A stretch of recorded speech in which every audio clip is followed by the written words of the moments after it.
안녕하세요. 이번에는 9번째 챕터 딥러닝에 대해서 알아보도록 하겠습니다. 딥러닝 챕터는 두 개의 파트로 구성되어 있는데요.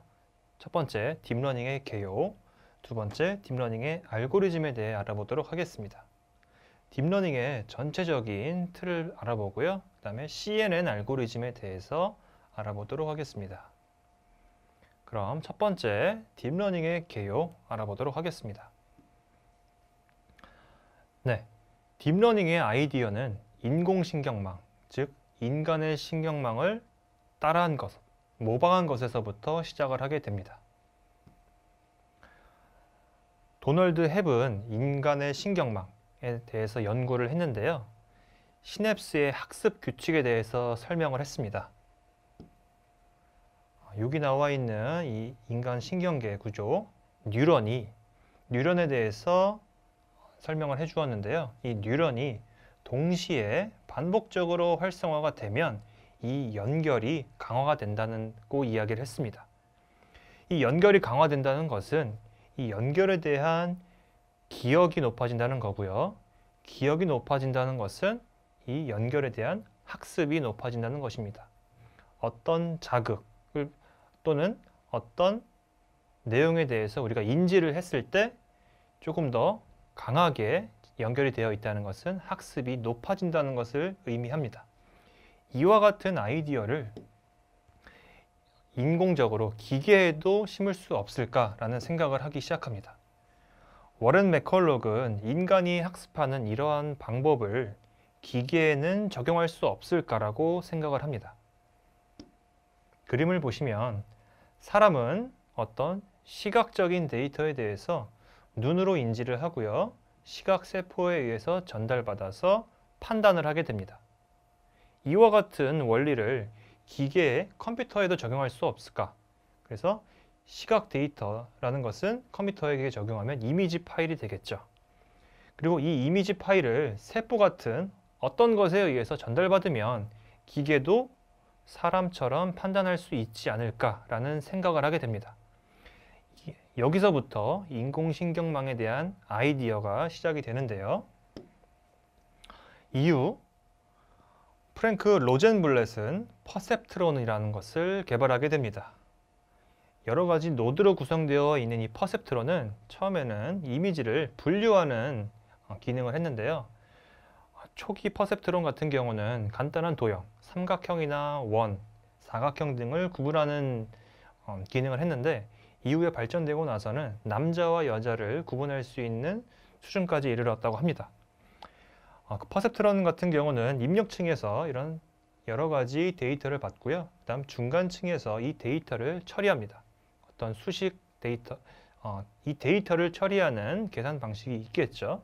그리고 나서 출력층에 와서는 이 데이터가 어떤 데이터인지에 대해서 결과를 도출해냅니다. 그런데 우리가 앞서 공부했듯이 이 프랭크 로젠블렛의 이 퍼셉트론은 XOR 문제를 해결하지 못하는 한계에 봉착하면서 인공지능의 연구도 잠시 휴식기에 들어가게 되는데요. 이 시기를 인공지능의 첫 번째 겨울이라고 하죠. 그리고 나서 이 퍼셉트론의 문제, XOR 문제를 풀 수 없다는 것을 해결하는 아이디어로 다층 퍼셉트론이 연구가 되기 시작됩니다. 다층 퍼셉트론이 발표되었을 때 주요 핵심이 이 은닉층에서는 은닉층의 숫자를 굉장히 많이 늘렸습니다. 앞에 나와 있는 퍼셉트론에서는 은닉층의 숫자가 많지 않았죠.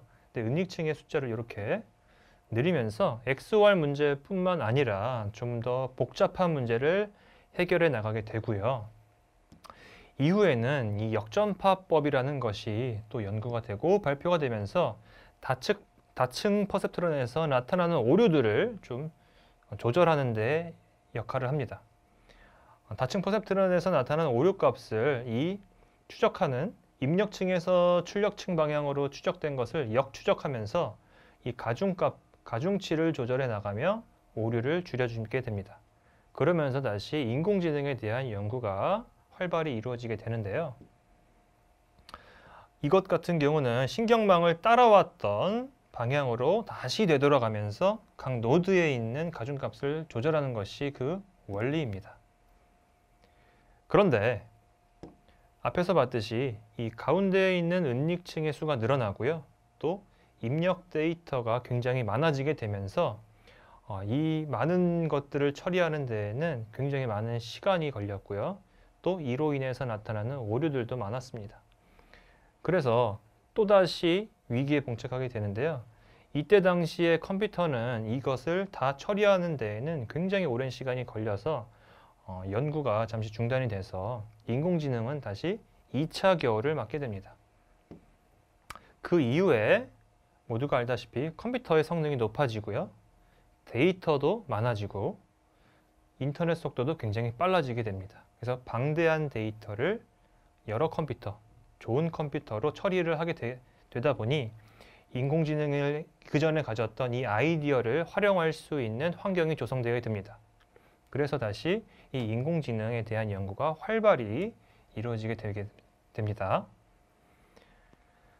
네, 두 번째 파트로 넘어가 보도록 하겠습니다.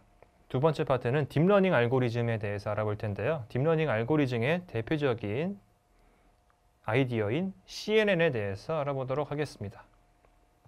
CNN은 합성곡 신경망이라고 불리는데요.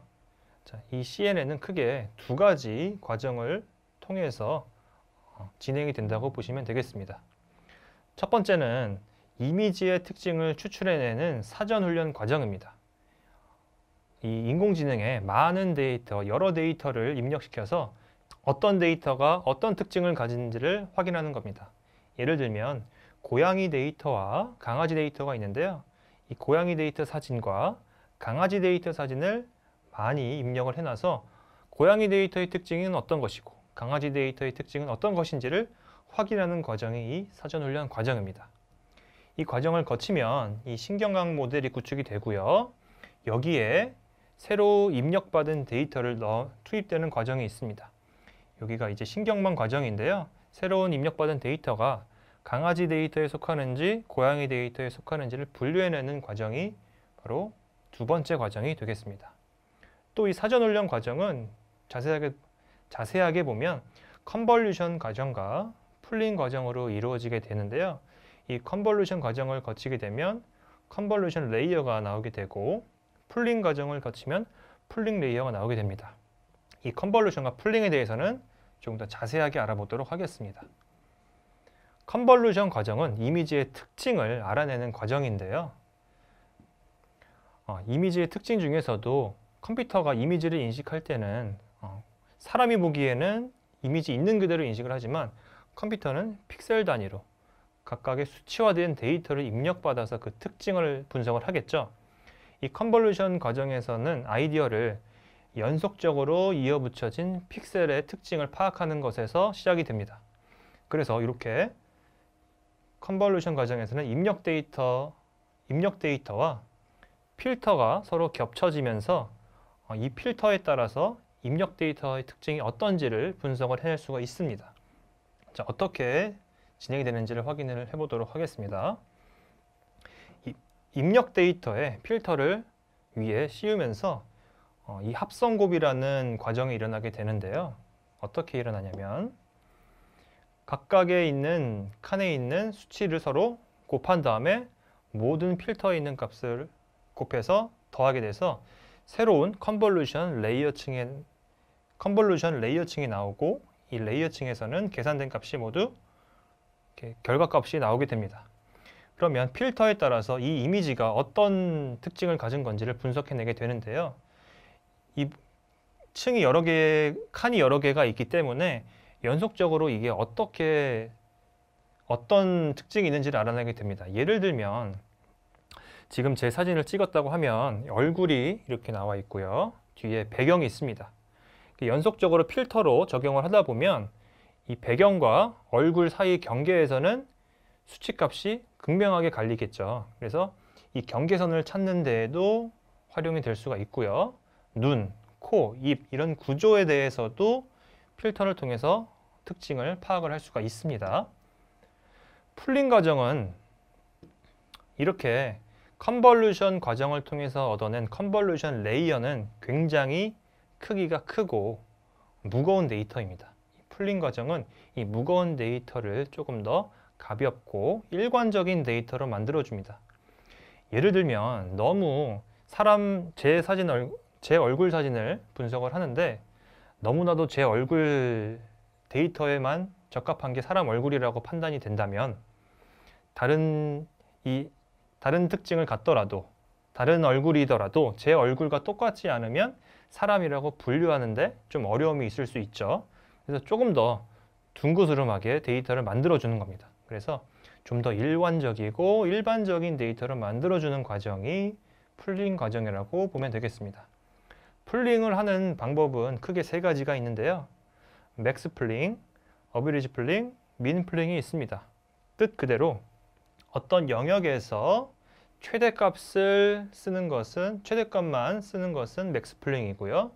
데이터 범주에서의 평균값을 쓰는 것은 어비리지 풀링, 최소값을 쓰는 것은 민 풀링이라고 합니다.